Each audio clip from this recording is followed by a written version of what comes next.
সব গাছগুলোই কি তাহলে মারা গেল? আজকে অনেক দিন পর আবার জমিতে এলাম।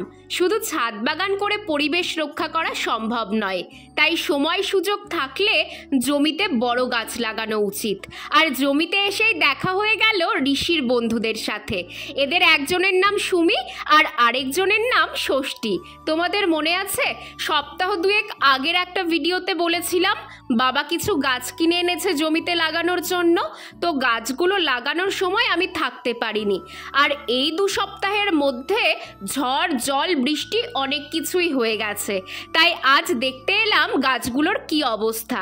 চলো বেশি বকবক না করে গাছগুলো দেখা যাক। প্রথম গাছটা তো প্রায় মরো তোমরা দেখতেই পেলে, কিন্তু বাকি গাছগুলো কিন্তু বেঁচে গেছে। বাহ, শ্মশানের ধারের এই গাছগুলোও হয়ে গেছে।